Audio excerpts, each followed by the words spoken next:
Good afternoon everyone. Welcome to the online platform of Econs Pilani. हम हमारी last class में हम क्या पढ़ रहे थे? प्रोबेबिलिटी पढ़ रहे थे। प्रोबेबिलिटी में हमने क्या कर लिया था? हमने 13.1 कंप्लीट कर ली थी और 13.2 की थ्योरी कर ली थी। थ्योरी में हमने क्या करा था? हमने मल्टीप्लिकेशन थ्योरम करा था। देखो उस पे बेस्ड हम एक एग्जांपल लेते हैं। एग्जांपल है हमारे पास, आपके बुक का ही एग्जांपल है। एग्जांपल क्या है कि आपके पास दो इवेंट है ना। We have two independent events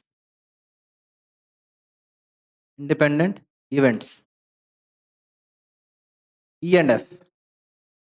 ई और एफ क्या दे रखे हैं आपको? इंडिपेंडेंट इवेंट दे रखे हैं। इंडिपेंडेंट इवेंट होने की हमें प्रोबेबिलिटी होती क्या है? क्या लिखते हैं हम ये लिखते हैं कि P E intersection F equal to P E dot P F. ये हो जाए तो हमारी क्या, यही डेफिनेशन होती है इंडिपेंडेंट इवेंट की। ये दे रखा है और आपको प्रूफ क्या करवा रहा है? Proof that E and F dash are also independent. ये आपको प्रूफ करवा रहा है। ठीक है, तो आपको जाना कहां से है? आपको जाना है कि ई और एफ आपको इंडिपेंडेंट दिए हुए हैं, मतलब आपके पास पॉसिबिलिटी ये वाली तो ऑलरेडी है। और जाना कहाँ है कि ई एंड एफ डैश को आपको इंडिपेंडेंट बनाना है। तो मैंने क्या कर रहा है, इस क्वेश्चन को मैं वेन डायग्राम से सोल्व करने का ट्राई कर रहा हूँ। तो वेन डायग्राम बनाते हैं। वेन डायग्राम जैसे हमने कहाँ सीखा था? हमने सीखा था 11th क्लास में सेट थियरी में। ठीक है, तो मैंने सबसे पहले क्या करा, ई बनाया। ये मेरा ई हो गया, ये मेरा एफ हो गया। सही बात। ये जो बीच वाला एरिया है, बीच वाला एरिया क्या होगा? ई इंटरसेक्शन एफ होगा। सही बात। मैं और भी मार्क करना चाहूं तो अगर मैं बात करूं सिर्फ ये वाला एरिया क्या होगा? जो मैंने मार्क करा है ये वाला एरिया क्या होगा? इसके लिए मैं क्या लिख सकता हूं? क्या ये ई इंटरसेक्शन एफ डैश होगा क्या बेटा? देखो एफ होगा ये कंप्लीट, और इसको छोड़ के जितना भी होता है वो पूरा एफ डैश में आता है। तो एफ डैश में और ई में क्या यही वाला तो एरिया कॉमन है? इसके अलावा देखो जो ये वाला एरिया है, ये वाला एरिया क्या हो जाएगा? एफ इंटरसेक्शन ई डैश हो जाएगा। सही बात है, और ये इंटरसेक्शन एफ है ही। अब मुझे चाहिए क्या? मुझे ऐसा चाहिए, इसको प्रूफ करना है, इसको प्रूफ करना है। तो कहीं कुछ ऐसा हो रहा हो कि P E intersection F dash हो, और इससे मुझे क्या मिलेगा? इससे मुझे मिलेगा P E into P F dash. यही तो प्रूफ करना है, पहुंचना तो मुझे यही है। और मुझे ये पता है मैं ये मुझे कब मिलेगा? जब ई इंटरसेक्शन एफ डैश से कुछ रिलेशन निकालूंगा। ई इंटरसेक्शन एफ डैश क्या है? ये रहा। और अब देखो ध्यान से, ई किससे मिलके बना है? एक तो ये आएगा प्लस ई इंटरसेक्शन एफ आएगा। तो मैंने क्या लिखा? ई इज इक्वल टू, पर पेन चेंज कर लेते हैं, एकदम क्लियर विजिबल हो जाएगा। मैंने लिखा ई इज इक्वल टू, एक तो मेरे पास है ई intersection F dash. Already question में मेरे को चाहिए होगा प्रूफ करने के लिए, इसलिए मेरे को डालना जरूरी था। और क्या है? ई इंटरसेक्शन एफ। मैंने लिख दिया प्लस ई इंटरसेक्शन एफ। इस वाले स्टेप में कोई दिक्कत? यहाँ तक कोई दिक्कत नहीं है ना? सिंपली मैंने ई को लिखा है। ई किस किस से मिलके बना है? इससे मिलके बना और इससे मिलके बना है। ई लिख दिया। Now taking probability of both side, now taking probability both side. अब बोथ साइड हमने प्रोबेबिलिटी का साइन ले लिया। देखो क्या बनेगा, इधर तो बनेगा पीई, इधर क्या बन जाएगा? Probability of E intersection F dash plus probability of E intersection F. यही तो बनेगा। इसको थोड़ा सा हम जूम आउट कर देते हैं। ये ठीक है। ये अब देखो नेक्स्ट, मेरे को देखो ये तो चाहिए ही, इसको तो प्रूफ करना, तो इसको मेरे को छेड़ना नहीं है, तो इसको एक साइड ले आता हूँ। मैंने क्या लिखा? पीई इंटरसेक्शन एफ डैश तो एक साइड रह गया, इसको तो बिल्कुल नहीं छेड़ूंगा। बात रही, एक तो इधर बचा पीई और माइनस में आ गया ये पीई इंटरसेक्शन एफ। और मुझे क्या पता है कि पीई इंटरसेक्शन एफ किसके बराबर है? पी डॉट पी एफ के बराबर। क्वेश्चन में दे रखा है दोनों इंडिपेंडेंट इवेंट है, तो मैंने इनकी जगह क्या लिख दिया? P E dot P F. बात समझ में आ गई? अब देखो क्या कॉमन आ रहा है, क्या पीई कॉमन आ रहा है? देखो पीई कॉमन आ रहा है, अंदर क्या बचेगा? वन माइनस पी एफ बच जाएगा। वन माइनस पी एफ को क्या लिखूंगा मैं? पी एफ डैश लिखूंगा। तो क्या आ गया क्या बेटा? यही तो प्रूफ करना था। P dot P F dash आ गया, यही आपको प्रूफ करना था। हो गया क्वेश्चन, लिख लो फटाफट, नहीं आया तो। सिंपल सा है ये तो। इन क्वेश्चंस में ये ध्यान रखना, पहुंचना का है मुझे, वरना गोल गोल घूमते रहेंगे। दो तीन चीजें यूज हुई। एक तो ये यूज हुई कि कोई भी किसी की भी प्रॉपर्टी, मान लो कोई एफ इवेंट है और इसमें मैं एफ डैश नहीं होने की प्रॉपर्टी जोड़ देता हूँ, ये 1 होती है। 11th में हमने सीखा है, सही बात है। इसको मैं कैसे भी चाहे यूज कर सकता हूँ। और एक हमारे पास ये वाला कॉन्सेप्ट यूज हो गया यहाँ पे, वेन डायग्राम वाला। टोटल ई को मैं ऐसे लिख सकता हूँ। अब मुझे एक बात बताओ, इसी क्वेश्चन को हम थोड़ा सा और आगे लेके चलते हैं। इसी क्वेश्चन को और आगे लेके चलते हैं। मुझे दिया हुआ है क्या कि ई और एफ क्या है, इंडिपेंडेंट इवेंट है। इसके थ्रू मैं कुछ और को भी इंडिपेंडेंट इवेंट प्रूफ कर सकता हूँ क्या? मैंने किसको कर दिया? ई एंड एफ डैश को कर दिया। तुम ई डैश और एफ को कर सकते हो क्या?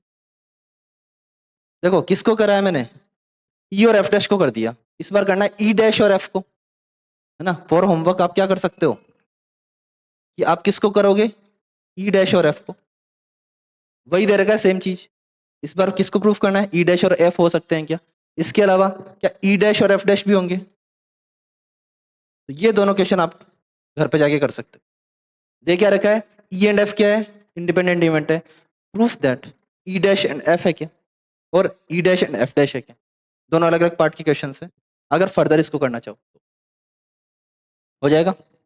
चले आगे। और किसी क्वेश्चन में डाउट है? नेक्स्ट चलते हैं, हमारी एक्सरसाइज स्टार्ट करते हैं 13.2। एक्सरसाइज हमारी 13.2। आज हम 13.2 के मोस्टली क्वेश्चन डिस्कस कर लेंगे जो अच्छे क्वेश्चन हों। देखो क्वेश्चन नंबर फर्स्ट। फर्स्ट क्या दे रखा है आपको, दे रखा है पी ए दे रखा है, पी बी दे रखा है ना। और P A intersection B find करना है आपको। और बोल क्या रखा है, ए और बी इंडिपेंडेंट इवेंट है। सीधा सा क्वेश्चन है, हलवा क्वेश्चन है, कुछ नहीं है। क्या दे रखा है भाई, पी ए दे दिया, क्या दे दिया 3/5। पी बी दे दिया, पी बी क्या दिया 1/5। पूछा क्या है, पी ए इंटरसेक्शन भी निकालो, पी ए इंटरसेक्शन भी निकाल लेंगे। और क्या बोल रखा है कि दोनों क्या है, इंडिपेंडेंट इवेंट है। हमें क्या पता है, अगर इंडिपेंडेंट इवेंट होते हैं तो जो पी ए इंटरसेक्शन बी होता है ना, यही क्या हो जाता है, P A into P B हो जाता है। तो पी ए इंटरसेक्शन भी क्या आ जाएगा, 1/5 इंटू 3/5 विच इज 3/25। बस कितना सही क्वेश्चन। क्या पॉसिबल होता अगर आपको इंडिपेंडेंट इवेंट नहीं बोलता, आपको ये नहीं बोलता कि ए एंड बी क्या नहीं है, इंडिपेंडेंट। अगर ये इंफॉर्मेशन नहीं गिवन होती तो क्या मैं कभी निकाल पाता क्या इंटरसेक्शन भी, मुझे पता ही नहीं होता। फिर मुझे क्या चाहिए, या तो ए यूनियन बी भी चाहिए, ताकि मैं वो फॉर्मूला लगा दूं। कौन सा वाला formula, P A union B equals to P A plus P B minus P A intersection B. सही बात है। एक छोटी सी चीज और मेरे दिमाग में आई जब हम थियरी कर रहे थे कल। ये देखो दो चीजें होती है, एक तो म्यूचुअली एक्सक्लूसिव और एक होता है इंडिपेंडेंट। पहली बात मैं तुमसे पूछना चाहूंगा, क्या बेटा दोनों सेम होते हैं क्या? ये दोनों एक ही बात है क्या? देखो नाम से लग रहा होगा, इंडिपेंडेंट मतलब अलग अलग है, और म्यूचुअली एक्सक्लूसिव मतलब भी अलग अलग है। लेकिन ये दोनों अलग अलग है, ये सेम चीजें नहीं है। These are not equal. मतलब दोनों सेम दे रहे होंगे अगर अपन नहीं नॉर्मली हिंदी में बात करें, लेकिन मैथमेटिकली मतलब अलग है इनका। कैसे अलग है वो देखते हैं। देखो जब म्यूचुअली एक्सक्लूसिव की बात करता हूं मैं, तो मैं सेट्स की बात करता हूँ। म्यूचुअली एक्सक्लूसिव जो टर्म है वो आई है सेट थियरी से। और सेट थियरी क्या बोलता है कि सर अगर कोई सेट ए है और कोई सेट बी है, और अगर दोनों में कोई भी कॉमन एलिमेंट नहीं है, तो दोनों के दोनों म्यूचुअली एक्सक्लूसिव है। इसकी क्या डेफिनेशन है कि A intersection B is equal to phi. यही तो है कि ए और बी में कोई कॉमन एलिमेंट नहीं होना चाहिए। ये तो बात होगी म्यूचुअली एक्सक्लूसिव। बात करते हैं इंडिपेंडेंट की। इंडिपेंडेंट में क्या होता है, वही इसकी क्या होती है कि अगर A and B are independent events, then हमारे पास क्या आता है कि पी ए इंटरसेक्शन बी, ये क्या आता है, P A into P B के बराबर आता है। ये फाई तो नहीं आता। तुम सोचो खुद, अगर ए इंटरसेक्शन बी फाई होता तो यहाँ पे जीरो आता। जीरो थोड़ी ना आ रहा है, P A into P B आ रहा है। अगर ये म्यूचुअली एक्सक्लूसिव होते तो प्रोबेबिलिटी जीरो हो जाती, लेकिन म्यूचुअली एक्सक्लूसिव नहीं है, इंडिपेंडेंट इवेंट्स है। इसका मतलब ये दोनों आपस में कुछ कॉमन एलिमेंट रख रहे हैं, ये आपस में कॉमन एलिमेंट रख रहे हैं। जैसे हमने कल एग्जांपल की भी मैं बात करूं, तो मान लो एग्जांपल लेते हैं, we are throwing a die, throwing a die. एक मैं इवेंट ए ले रहा हूं, इवेंट ए है getting a number greater than 3। Event B ले रहा हूं, गेटिंग इवन नंबर, दोनों इवेंट है। ए की क्या प्रोबेबिलिटी हो जाएगी? एक, आप बताओ। देखो ए क्या है? Getting a number greater than 3, probability क्या हो जाएगी? 4 5 6, 3 इवेंट मिले तो प्रोबेबिलिटी क्या 1/2 हो जाएगी। यहाँ पे गेटिंग ए इवन नंबर क्या हो जाएगी? 1/2, करेक्ट। अब मुझे बताओ दोनों का इंटरसेक्शन, दोनों का इंटरसेक्शन क्या आएगा? गेटिंग ए कौन सा number? Getting a even number greater than 3 which is 4 and 6, सही बात है। 2/6 आंसर क्या आएगा? पी ए इंटरसेक्शन भी क्या आएगा? 1/3, क्योंकि 2 इवेंट मिले, 2/6 विच इज 1/3। तो आपके पास मिला पी ए इंटरसेक्शन भी मिला क्या? 1/3। देखो दोनों में कॉमन एलिमेंट्स भी है, दोनों में कॉमन एलिमेंट्स भी है। कई बार क्या होगा, जैसे हम इंडिपेंडेंट इवेंट की कल एग्जांपल ले रहे थे, एक इंडिपेंडेंट इवेंट का और एक और एग्जांपल लेंगे हम, उससे हम ये प्रूफ करेंगे कि ए और बी में कॉमन एलिमेंट्स तो है, और P A dot B B is equal to P A intersection B, ये भी सेटिस्फाई कर रहा है, लेकिन वो म्यूचुअली एक्सक्लूसिव नहीं है। हमें समझना ये इन दोनों को डिफरेंस कैसे करता है। तो जो इंडिपेंडेंट टर्म है ये प्रोबेबिलिटी की टर्म है, ये प्रोबेबिलिटी की टर्म, ये समझना आना चाहिए। दोनों को रिलेट नहीं करना है। अगर तुम्हें बोल दे कि दोनों इवेंट म्यूचुअली एक्सक्लूसिव है, म्यूचुअली एक्सक्लूसिव है, आप क्या बोलोगे कि फिर probability of P A intersection भी 0 होगी। म्यूचुअली एक्सक्लूसिव है मतलब कोई इवेंट कॉमन नहीं है, तब ये 0 हो जाएगा। लेकिन अगर आपको बोले इंडिपेंडेंट है, तो क्या आप बोल सकते हो क्या म्यूचुअली एक्सक्लूसिव है? आप कुछ नहीं बोल सकते फिर। हमें नहीं पता सर, इंडिपेंडेंट है इसका मतलब, इसका कोई मतलब नहीं है। लेकिन अगर म्यूचुअली एक्सक्लूसिव है तो सिर्फ आप इतना बता सकते हो कि पी ए इंटरसेक्शन भी 0 हो जाएगा। क्लियर है बात? अब देखो क्वेश्चन पे चलते हैं, हमारा फर्स्ट क्वेश्चन हो गया। Question number next, question number next आपके पास क्या है देखते हैं। क्वेश्चन नंबर नेक्स्ट है कि 2 cards drawn at random without replacement from a pack of 52 playing cards, find the probability that both cards are black. Multiplication probability का question, multiplication theorem का question है। क्या बोल रहा है? दो कार्ड आपने रैंडमली पिक करे, इसमें से 52 कार्ड्स में से आपको प्रोबेबिलिटी क्या बतानी है? दोनों के दोनों ब्लैक होने चाहिए। Probability to find both cards are black. देखो सबसे पहली बात, मल्टीप्लिकेशन प्रोबेबिलिटी का क्वेश्चन कैसे करेंगे? Getting first card as black. देखो मैं डायरेक्टली कर सकता था इसको, डायरेक्टली मैथमेटिकली फटाफट आंसर निकाल देता, लेकिन तुम्हें एनसीईआरटी अप्रोच रखनी। एनसीईआरटी अप्रोच के लिए क्या करेंगे? फर्स्ट कार्ड ब्लैक आने की प्रोबेबिलिटी, टोटल कितने कार्ड होते हैं ब्लैक? 26 होते। एक बार मैं बताऊं क्या पूरा का पूरा कार्ड्स किससे होते हैं? पता है पूरा कंप्लीट? वरना तो हम डिस्कस कर लेंगे एक बार अभी इस क्वेश्चन के बाद में। भाई टोटल कार्ड ब्लैक कितने? 26, और वैसे टोटल कार्ड 52। आंसर क्या आया? 1/5। फर्स्ट कार्ड आ गया black. Now second card as black. अब देखो एक कार्ड आप निकाल चुके हो, है ना?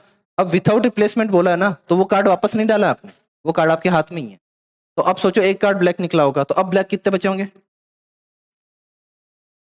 और नीचे क्या लिखूंगा? 51। एक कार्ड निकाल लिया ना, तो आपके पास आंसर आ गया 25/51। और मल्टीप्लिकेशन थ्योरम जो प्रोबेबिलिटी है, बोथ कार्ड ब्लैक होने चाहिए। तो इसके लिए मैं क्या करूंगा? Equation 1 into equation 2, 1/2 into 25/51। Question को अगर थोड़ा सा चेंज करूं मैं, कि फर्स्ट कार्ड ब्लैक और सेकंड कार्ड व्हाइट, दोनों एक साथ, दो कार्ड निकाले, first card black second card white, तो फर्स्ट कार्ड ब्लैक के लिए क्या बोलूंगा? 26/52। सेकंड कार्ड व्हाइट के लिए क्या बोलूंगा?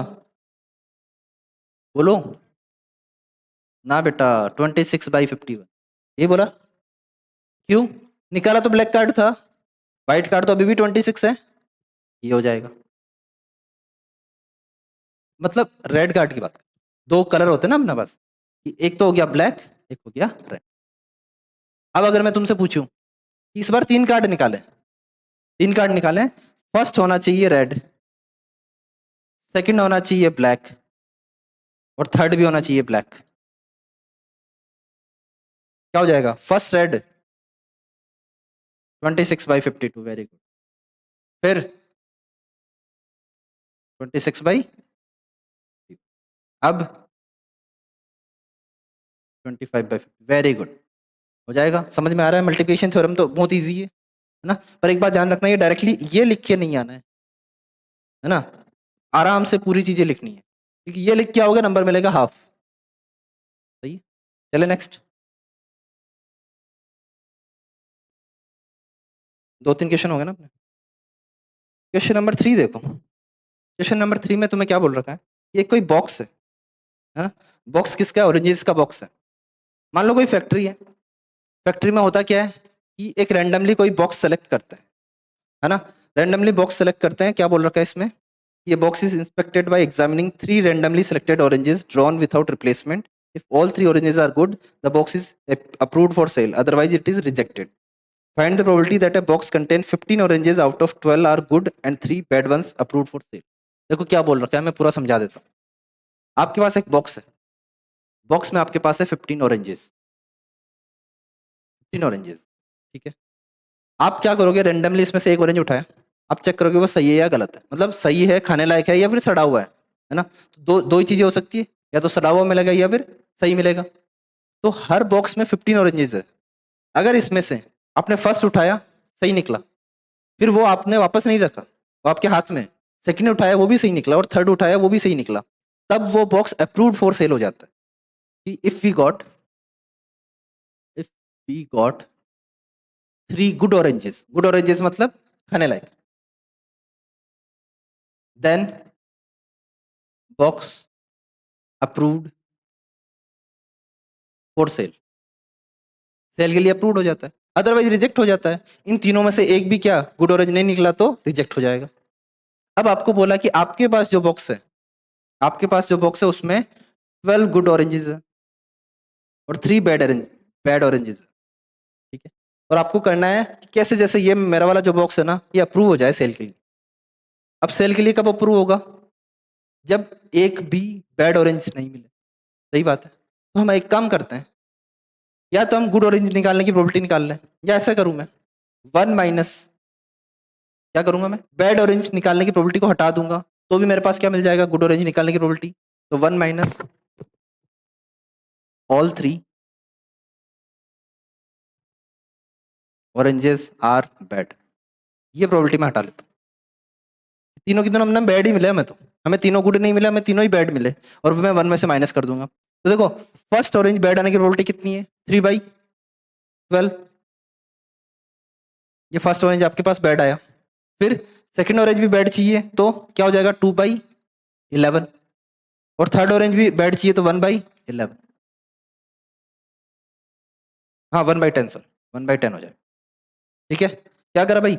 1 में से ये हटा लिया जो बैड ऑरेंज आने की प्रोबेबिलिटी थी, तो ये बच क्या जाएगा? बॉक्स अप्रूव्ड फॉर सेल हो जाएगा, अगर ये प्रोबेबिलिटी जो भी हमारे पास आएगी। बॉक्स अप्रूव, इसको कैलकुलेट करना है तो कैलकुलेट कर लो फटाफट। 1 माइनस, ऊपर तो क्या बन जाएगा? 3 2 6, अगर कट करना चाहो तो ये 4 टाइम कट हो जाएगा, और ये 5 टाइम कट हो जाएगा। ऊपर तो बचा 1, नीचे में देखो 5 4 जा 20, 20 × 11 कितना हो गया? 220, ये हो जाएगा 220। अब 220 माइनस 1 कितना हो जाएगा? 219, 219/220। ये हमारे पास प्रोबेबिलिटी हो जाएगी, ये वो बॉक्स क्या हो जाएगा? अप्रूव्ड फॉर सेल हो जाएगा। ये आपके पास क्वेश्चन नंबर था 3। देखो नेक्स्ट क्वेश्चन क्या करने की जरूरत है? A fair coin and unbiased die are tossed, ठीक है? फिर क्या बोला है? Let A be the event head appears on the coin and B be the event 3 events on the die. Check whether A and B, check whether A and B are independent events और not. देखो एक तो fair coin है। देखो fair coin का मतलब उसमें head आने की प्रोबेबिलिटी और टेल आने की प्रोबेबिलिटी दोनों सेम है, ये मतलब होता है फेयर का। और अनबायस्ड डाई का मतलब भी यही होता है कि अनबायस्ड डाई है मतलब 1 2 3 4 5 6 जो भी आने की प्रोबेबिलिटी है ना, सबकी 1/6, 1 आने की भी 1/6, 2 आने की भी 1/6, ऐसा, ठीक है?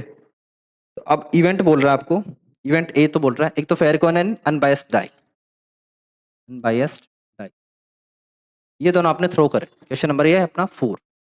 इसमें क्या बोला आपको कि इवेंट ए दे रखा है, इवेंट ए आपको दे रखा है head appears on the coin, head appears on coin. और इवेंट बी क्या दे रखा है, इवेंट बी आपको दे रखा है 3 on the die, 3 on die. जब भी ऐसे क्वेश्चंस करने हैं, सबसे पहले मैं लिखूंगा सिंपल स्पेस। सबसे पहले क्या लिखने वाला हूँ, simple space, simple space S. S क्या हो जाएगा, क्या क्या डाई कर, क्या क्या थ्रो कर रहे हो, एक तो फेयर कॉइन और एक डाई। कॉइन के कितने पॉसिबल आउटकम होते हैं, 2, हेड और टेल, और डाई के 6, दोनों आपस में मल्टीप्लाई हो जाएंगे। तो या तो ऐसा हो जाएगा, देखो H1 H2 ऐसे लेके H6 तक, मतलब हेड आया, हेड के साथ 1 आ सकता है, 2 आ सकता है, 3 6 ऐसे। टेल के साथ 1 आया, टेल के साथ 2 आया, और ऐसे करते करते टेल के साथ 6 आया। ये मेरे पास सिंपल स्पेस हो गया, टोटल एलिमेंट सिंपल स्पेस में 12 है। अब बात करते हैं इवेंट ए की, कि प्रोबेबिलिटी ऑफ इवेंट ए क्या हो जाएगा। Head appears on one coin, कितने हैं, 6 पॉसिबल, तो 6 टोटल केसेस हैं फेवरेबल, टोटल केसेस है 12, 1/2 आंसर। बात करते हैं बी की, प्रोबेबिलिटी ऑफ बी क्या है, 3 ऑन डाई, 3 ऑन डाई कितनी बार आएगा भाई, यहां भी तो आएगा H3, तो यहां भी आएगा T3, 2, तो 2/12 विच इज 1/6। ये आपके पास क्या क्या आ गया, पी ए आ गया और पीबी आ गया। मुझे इंडिपेंडेंट इवेंट अगर इन दोनों को बनाना है तो मुझे ए इंटरसेक्शन बी भी चाहिए।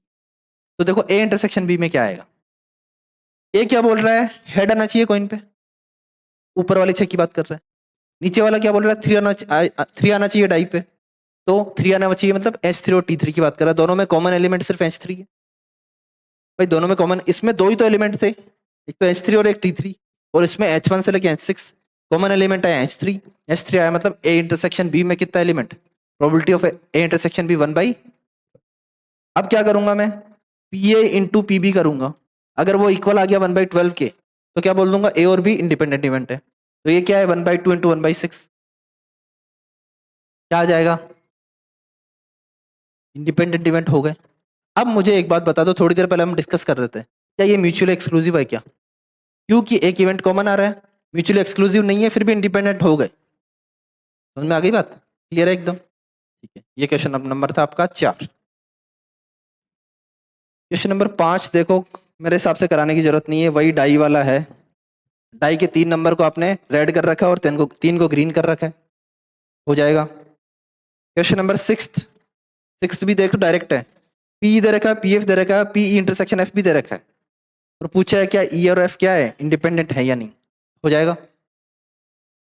देखो और अच्छा क्वेश्चन आपके पास मिलेगा, 7 करते हैं, म्यूचुअली एक्सक्लूसिव और इंडिपेंडेंट पूछे। क्वेश्चन नंबर 7,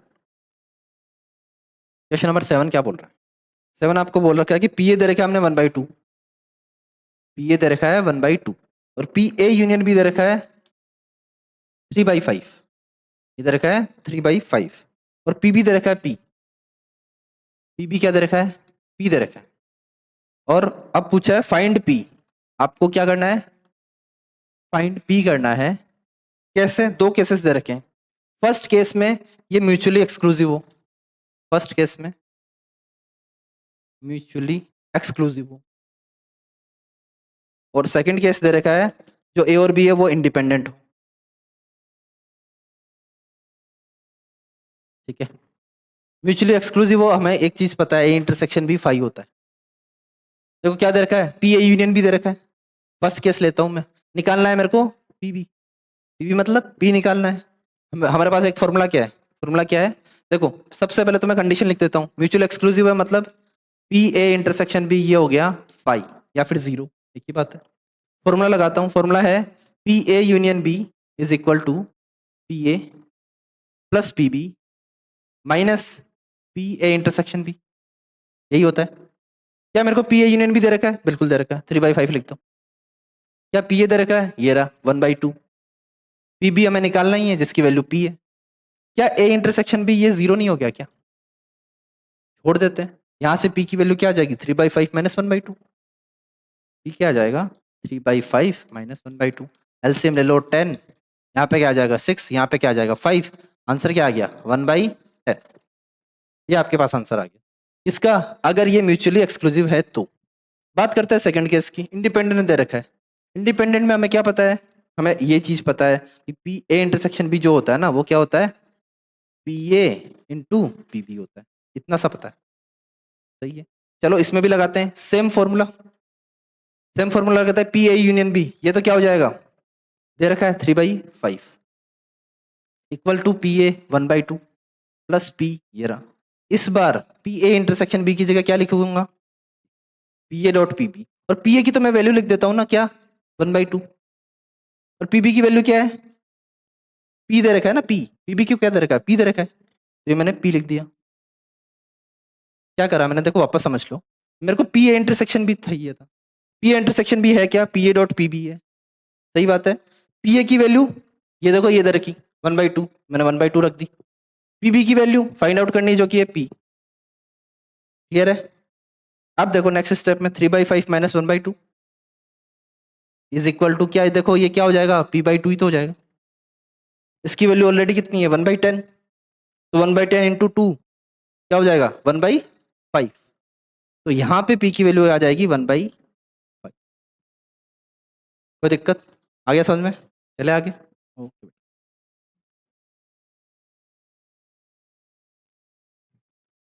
नेक्स्ट क्वेश्चन लेते हैं। क्वेश्चन नंबर 7 हो चुका है।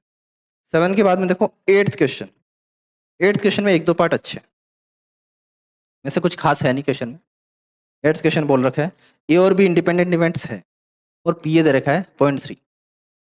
पी आपको दे दिया 0.3 और फिर क्या दे रखा है, पी बी दे रखा है 0.4। पी बी दे दिया आपको 0. ठीक है।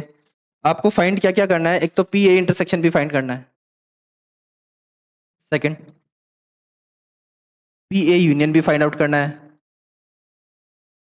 Third P A slash B find out करना है। Fourth P B slash A find out करना है। ये सारी चीजें फाइंड आउट करना। देखो पी ए दे रखा है, पी बी दे रखा है और ये भी बोल रखा है कि ए और बी क्या है, इंडिपेंडेंट है।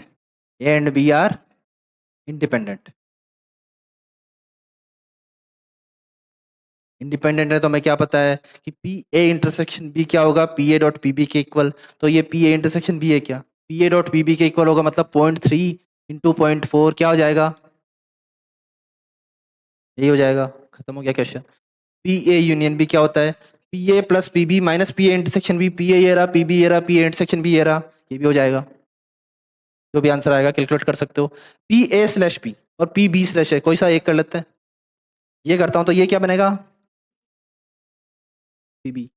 क्या सब चीजें हैं, पी ए इंटरसेक्शन बी ये रहा, पी बी ये रहा, सारी चीजें हो जाएगी। क्वेश्चन इजी है, ठीक है बेटा। नेक्स्ट चलते हैं। नेक्स्ट क्वेश्चन देखो। नेक्स्ट क्वेश्चन क्या दे रखा है, हाँ नेक्स्ट क्वेश्चन में हमारे डी मॉर्गन्स लॉ थोड़ा सा मैं रिवाइज करवा देता हूँ ना। एक डी मॉर्गन लॉ होता था, पिछले वाले पेज में कर लेते हैं याद। क्या होता था देखो लॉ, ऐसा होता था कि अगर ए यूनियन बी का whole dash, A union B का होल डैश दे रखा है तो ये हो जाएगा A dash intersection B dash. Sign उल्टा हो जाएगा। अगर ऐसा है ए इंटरसेक्शन बी का होल डैश तो ये हो जाएगा A dash union B dash. दोनों वाइस वर्सा काम करेंगे, यहां से मैं यहां भी आ सकता हूं, यहां से मैं यहां भी आ सकता हूं। ये चीजें याद रह जाएगी, ठीक है। ये चीजें काम आएगी।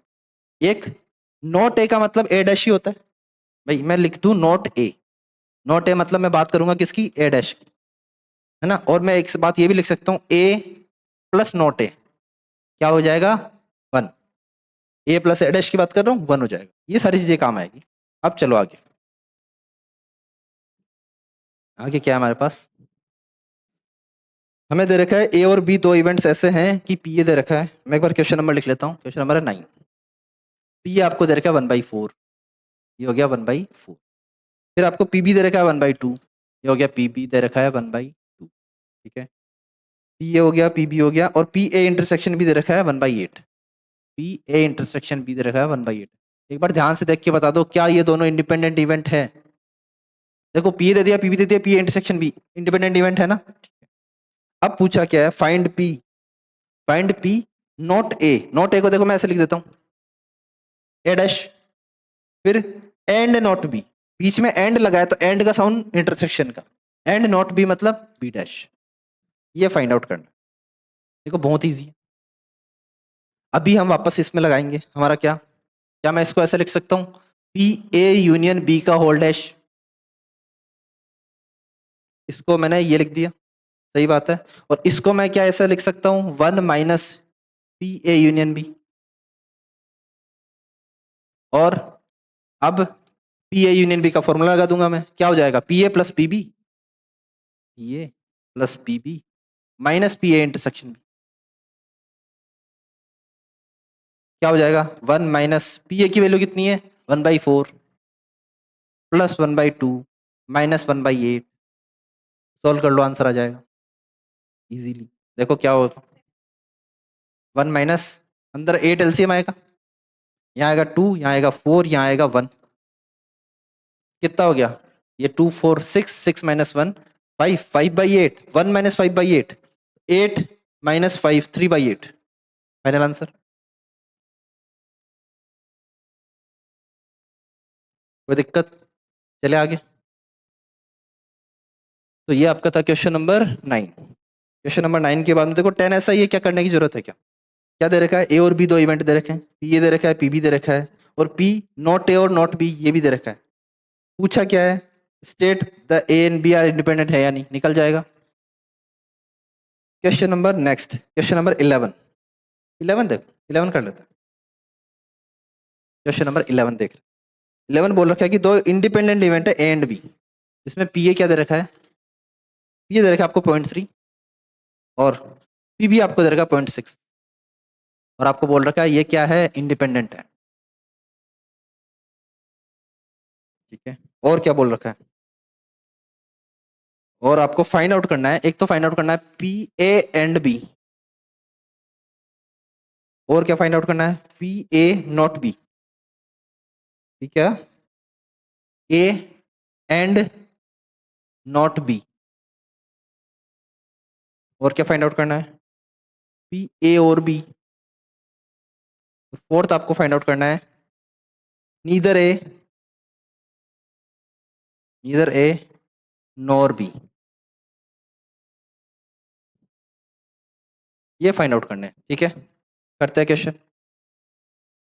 क्वेश्चन देखो, कलर चेंज कर लेते हैं, व्हाइट ले लेते हैं।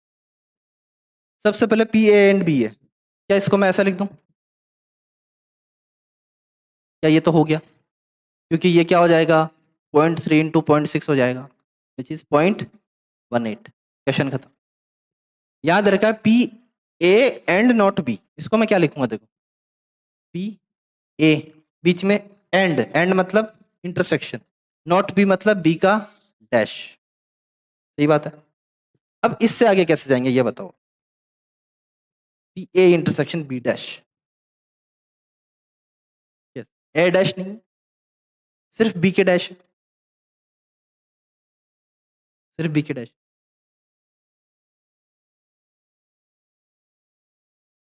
एक चीज हमने प्रूफ करी थी, वो जो वेन डायग्राम वाला क्वेश्चन में, क्या कि अगर ए और बी इंडिपेंडेंट इवेंट है तो ए और बी डैश भी होंगे, करी थी ना प्रूफ। तो इसको मैं क्या लिख सकता हूं, P A into P B dash, क्यों, क्योंकि इंडिपेंडेंट इवेंट है, लिख सकता हूं। और इसको मैं क्या लिख दूंगा, पी ए तो एज इट इज, और इसको 1 - पी बी, कोई दिक्कत नहीं है ना। अब पी ए की वैल्यू देखो दे रखी है कितनी, 0.3, और 1 - पी बी 0.6, तो ये हो जाएगा क्या, 0.4। आंसर क्या आ जाएगा, 0.12। यही है क्या आंसर, एक सेकेंड, पीबी दे रखा था 0.6, तो 1 - 0.6, 0.4 ही बचेगा, यहाँ पे आया था 0.18। ठीक, तो ये आ गया क्या, पी ए नॉट बी, ये ऐसे निकालते हैं। बात करते हैं इसकी, पी ए और बी, देखो ये तो बहुत इजी है, क्या है, पी ए यूनियन बी की तो बात कर रहा है, पी ए यूनियन बी तो निकला हुआ है, पी ए ये रहा, पी बी ये रहा, minus P A intersection B ये रहा, हो जाएगा आराम से। लास्ट वाला देखो, P neither A nor B, क्या नीदर ए नॉर बी को मैं ऐसे लिखूंगा, ए यूनियन बी का होल डैश, देखो, अगर मैं वेन डायग्राम से बात करना चाहूँ तो ये कौन से वाले रीजन की बात कर रहा है? ये ए और बी है, तो नीदर ए नॉर बी मतलब ये वाला पोर्शन, बाहर बाहर वाला, है ना? तो बाहर बाहर वाला पोर्शन ऐसे निकलता है। इसकी बात कर रहा है, तो ये क्या हो जाएगा? 1 minus P A union B. यहां से जो पी ए यूनियन बी आए वो उसको आप यहाँ पे पुट कर देना, आपके पास रिक्वायर्ड आंसर आ जाएगा। तो ये आपका था क्वेश्चन नंबर 11। नेक्स्ट देखते हैं। नेक्स्ट देखो बेटा जी, 12th वाला कर लेते हैं, चलो। एटलीस्ट वाला क्वेश्चन है ना? 12th वाला है, डाई टॉस थ्राइस। डाई को 3 बार टॉस करो। डाई टॉस थ्राइस, ठीक। फिर क्या बोला? डाई टॉस थ्राइस के बाद में find the probability of getting an odd number at least. Probability of getting an odd number at least 1। कैसे करेंगे इस क्वेश्चन? कोई थॉट बताओ, क्या लग रहा है कैसे कर सकते हैं? हाँ? देखो 3 बार उछाला है, फर्स्ट टाइम कुछ उछाला, फिर कुछ आने की उल्टी की बात कर रहा है, लेकिन एटलीस्ट वर्ड लगा दिया। ये एटलीस्ट वर्ड नहीं लगाता तब तो बहुत इजी हो जाता क्वेश्चन। मैं एक काम करता हूँ भाई, एटलीस्ट ऑड नंबर आने की प्रोबेबिलिटी मतलब क्या हो रहा होगा? क्या हो रहा होगा? या तो एक एक ऑड नंबर आ रहा होगा, या 2 ऑड नंबर आ रहे होंगे, या फिर 3 ऑड नंबर आ रहे होंगे। यही तीनों प्रोबेबिलिटी की बात कर रहे हैं। क्या मैं ऐसे लिख दूं इसको सॉल्यूशन में? 1 minus getting an even number, है ना, ऑन ऑल 3 थ्रो। तीनों पे मेरे को क्या मिल जाए? ये मिल जाए। तो 1 माइनस फर्स्ट थ्रो करा, इवन नंबर आने की प्रोबेबिलिटी 1/2, वापस से इवन नंबर आने की प्रोबेबिलिटी 1/2, फिर से 1/2। अब ये तो है नहीं कि इवन नंबर आ गया और मैं अगली बार से रोक दूंगा कि इस बार तो नहीं आएगा। सिंपल स्पेस तो 6 का 6 ही रहेगा। आंसर क्या आ गया? 7/8। 1 माइनस 1/8, 1/8 इज योर आंसर। तो कब ये 1 माइनस करना है, कब क्वेश्चन इजी हो जाएगा इससे बहुत, वरना तो केस बना के करना पड़ता। ठीक है, एटलीस्ट वाले में ट्राई करा करो, ऐसा कुछ दिमाग चला लो आप, फिर देखो। हाँ, 13 चैप्टर, चैप्टर में तो अभी बेस थ्योरम बाकी है बेटा, है ना, जो नेक्स्ट एक्सरसाइज बाकी है। तो उसकी अगर थ्योरी आज हो गई अपनी तो कल चैप्टर कंप्लीट। ठीक है, देखो नेक्स्ट क्वेश्चन लेते हैं।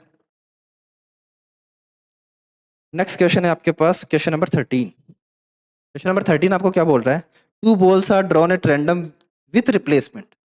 इसमें एक चीज का नोटिस करना, विथ रिप्लेसमेंट का क्वेश्चन है, बहुत टाइम बाद में आया। विथ रिप्लेसमेंट का मतलब उठाया और वापस रख दिया। ठीक है, from a box containing 10 black, एक कोई बॉक्स है, बॉक्स में 10 तो ब्लैक है और 8 रेड बॉल्स है, 8 रेड बॉल्स है। फाइंड प्रोबेबिलिटी दैट फर्स्ट, क्या बोल रहा है? Both balls are red, both balls are red. एक तो ये प्रोबेबिलिटी फाइंड आउट करनी।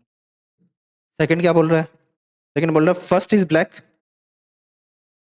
First black, second is red and second is red. Third क्या बोल रहा है? One of them is black and other is red.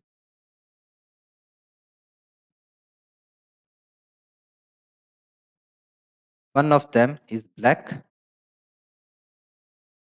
And other is red. देखो तीनों क्वेश्चन देखो ध्यान से। सबसे पहली बात, 10 ब्लैक और 8 रेड बॉल्स।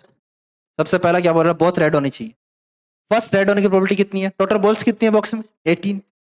रेड कितनी है उसमें से? 8। तो फर्स्ट रेड होने की प्रोबेबिलिटी 8/18। फिर सेकंड रेड होने की प्रोबेबिलिटी कितनी हो जाएगी? सेकंड रेड होने की प्रोबेबिलिटी 8/18, फर्स्ट रेड होने की प्रोबेबिलिटी 8/18 हो जाएगी। क्यों? क्योंकि हमने वो बॉल को वापस डाल दिया उस बॉक्स में। तो ये विथ रिप्लेसमेंट वाले क्वेश्चन कई बार घुमा देते हैं क्योंकि हमारा ध्यान ही नहीं जाता उस पर। होते बहुत ईजी है। फर्स्ट बॉल क्या होगी? ब्लैक, सेकंड होगी रेड। फर्स्ट को क्या होना होगा? ब्लैक होना होगा, तो ब्लैक तो कितनी है 10, तो 10/18 मल्टीप्लाई में 8/18। ठीक है क्या थर्ड वाला कर सकते हो जाएगा। क्या बोल रखा है, one of them is black and other is red. दो केस बन सकते हैं, या तो फर्स्ट ब्लैक होगी और सेकंड रेड होगी, या फिर फर्स्ट रेड हो जाए और फिर ब्लैक मिले। दोनों चीजें पॉसिबल है। तो पहली ब्लैक आने की प्रोबेबिलिटी देखो ये रही, यहाँ पे निकाला ना, फर्स्ट ब्लैक सेकंड रेड, यही हो जाएगा। फिर फर्स्ट रेड फिर ब्लैक, तो फर्स्ट रेड फिर ब्लैक में उल्टा हो जाएगा। कैसे? एक तो ये हो जाएगा, देखो 10/18 इंटू 8/18, यही लिख लिया हमने। प्लस इस बार फर्स्ट रेड आनी चाहिए, तो फर्स्ट रेड आने की प्रोबेबिलिटी कितनी है 8/18 मल्टीप्लाई में, अब फर्स्ट ब्लैक आने की प्रोबेबिलिटी कितनी है 10/18। हो गया क्वेश्चन, इजी है। क्वेश्चन नंबर 13 था आपका। नेक्स्ट क्वेश्चन पे चलते हैं। 14 क्वेश्चन अच्छा है। अगर इस क्वेश्चन में थोड़ा पूरे एक्सरसाइज में अच्छे क्वेश्चंस की बात करूं तो ये आता है।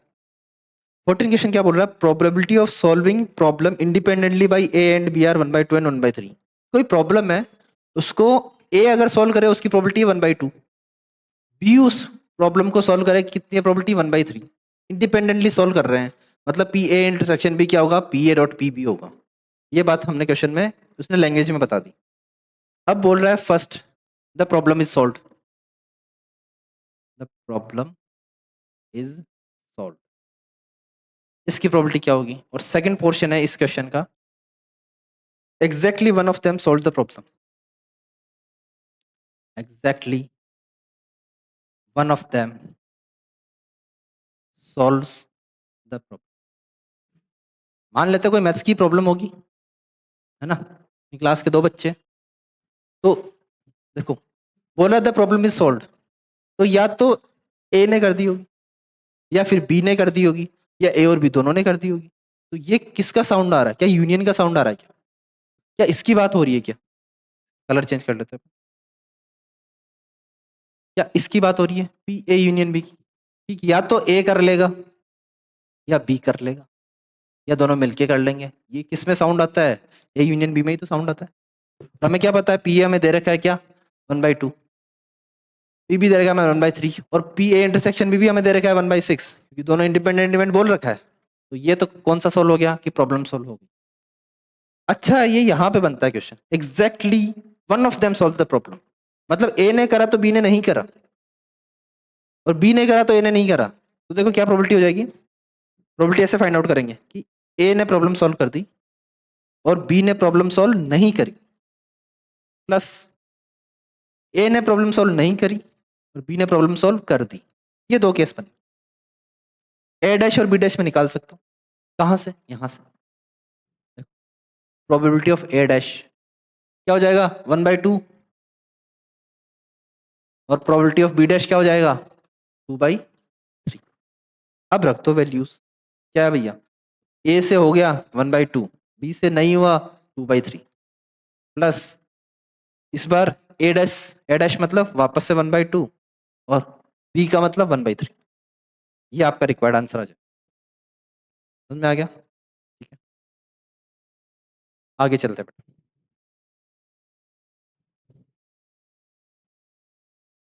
आगे ये स्पेड वाला ये करना है क्या, एस किंग क्वीन, ये तो कर लोगे आराम से। क्वेश्चन नंबर 16 पे चलते हैं, परसेंटेज वाले पे। ठीक है, क्वेश्चन नंबर 16 क्या बोल रहा है, in hostel 60% of students read Hindi newspaper, है ना। ये देखो मैं डायरेक्ट प्रोबेबिलिटी की भाषा में लिख रहा हूँ, प्रोबेबिलिटी ऑफ कौन सा न्यूज़पेपर, हिंदी न्यूज़पेपर पढ़ने का है 60%। तो 60% को मैं प्रोबेबिलिटी में लिखूंगा क्या, 0.6 लिखूंगा। फिर 40% रीड इंग्लिश न्यूज़पेपर, तो पीई दे रखा है 0.4, और क्या दे रखा है 20% रीड बोथ, मतलब पी एच इंटरसेक्शन ई, ये क्या दे रखा है 20% मतलब 0.2।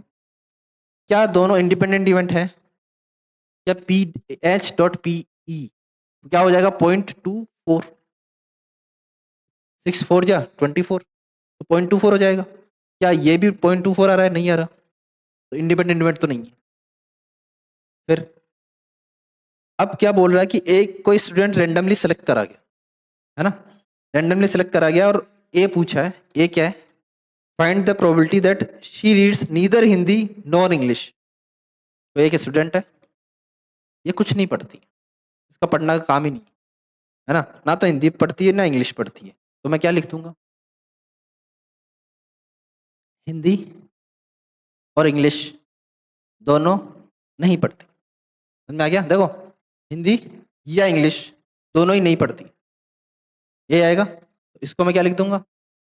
अगर सॉल्व करूं तो मैं डायरेक्ट ही पी ऑफ हो जाएगा 1 minus P of H union. H union E कैसे निकालोगे आप? P H plus P E minus P H intersection. इसका पार्ट 2 क्या बोल रहा है? पार्ट बी बोल रहा है if she reads Hindi newspaper find the probability that she reads English newspaper. ये हिंदी तो पढ़ती है वो, हिंदी पढ़ती है मतलब हिंदी न्यूज़पेपर पढ़ती है, और अब आप प्रोबेबिलिटी फाइंड करो कि वो इंग्लिश भी पढ़ती है। तो क्या कंडीशनल प्रोबेबिलिटी का क्वेश्चन आ रहा है? एक चीज दे रखी है, क्या दे रखी है? जो दे रखी होती है उसको क्या नीचे आता है? एच। इंग्लिश न्यूज़पेपर पढ़ने की प्रोबेबिलिटी निकालो। तो इसको सोल्व कैसे करते हैं? P E intersection H upon P H, ऐसे सोल्व करते हैं।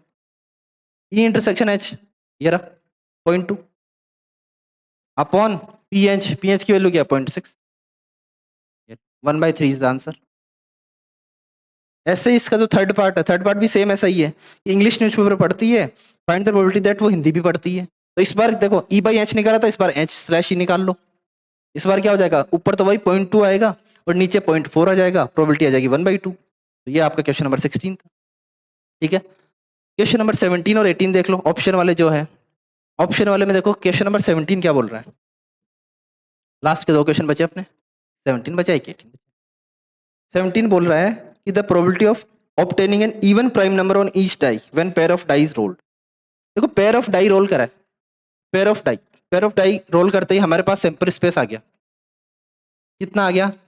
36 एलिमेंट्स। आपको क्या चाहिए? इवन प्राइम नंबर चाहिए। क्या मुझे आप बता सकते हो इवन प्राइम नंबर क्या होता है? इवन प्राइम नंबर सिर्फ एक 2 ही तो होता है ना? तो मेरे को क्या चाहिए कि फर्स्ट डाई पे क्या चाहिए मुझको? 2 चाहिए। क्या सेकंड डाई पे भी मेरे को 2 ही चाहिए? आंसर क्या आ गया? ऑप्शन नंबर कौन सा है तुम्हारा? Option number D. समझ में आ गया? भाई फर्स्ट पे भी इवन प्राइम नंबर चाहिए, इवन प्राइम नंबर तो 1 to 6 में सिर्फ 2 ही होता है, और 1 to 6 क्या पूरे यूनिवर्स में इवन प्राइम नंबर सिर्फ 2 ही है। नेचुरल नंबर्स की बात करूं मैं तो इवन प्राइम नंबर सिर्फ 2 ही है, बाकी 4 6 ये क्या प्राइम नंबर नहीं होते, ये सब 2 से डिविजिबल होते हैं। बात करूं क्वेश्चन नंबर 18 की। 18 देखो, 18 छोटा सा क्वेश्चन है। ए और बी इंडिपेंडेंट होंगे, कब होंगे? आपको क्या पता है? A and B are independent दे रखा है और 4 ऑप्शन दे रखे हैं। फर्स्ट दे रखा है ए और बी जब म्यूचुअली एक्सक्लूसिव होंगे, हम इसके बारे में बात कर चुके हैं, ये बिल्कुल नहीं होता। इंडिपेंडेंट होना मतलब म्यूचुअली एक्सक्लूसिव होना कोई जरूरी नहीं है। बात करते हैं सेकंड ऑप्शन की। सेकंड ऑप्शन दे रखा है P A dash B dash, क्या दे रखा है? P A dash B dash equals to क्या दे रखा है? 1 minus P A into 1 minus P B. 1 minus P A into 1 minus P B, इसको चेक कर लेते हैं। ठीक है, एक बात ध्यान से देखो, ए और बी इंडिपेंडेंट है तो मैं लिख क्या सकता हूं? मैं क्या ये लिख सकता हूं क्या? ये क्या होता है? P A into P B होता है। अब ये ए और इंटरसेक्शन बी है, इसको हम ये भी तो लिख सकते हैं P A B. P A B आपके पास आ गया तो इसको मैं क्या 1 माइनस पी ए बी का डैश लिख सकता हूँ। ए बी का डैश मतलब ए डैश बी डैश, एक ही बात है। और यहाँ सामने सामने भी क्या हो जाएगा? ये 1 minus P A into P B. P A को क्या लिख सकता हूँ मैं? 1 माइनस, अगर यहाँ पे मैं डैश लगाऊं, इस तरफ भी डैश लगेगा तो ये यहाँ पे भी डैश होगा और यहाँ पे भी डैश होगा। डैश को क्या लिखूंगा मैं? 1 माइनस पी ए, और वो हो जाएगा 1 माइनस पी बी। तो यही तो आंसर बन गया आपका। तो ऑप्शन नंबर कौन सा आ जाएगा आपका? बी इसका ऑप्शन करेक्ट हो जाएगा। ठीक है सर।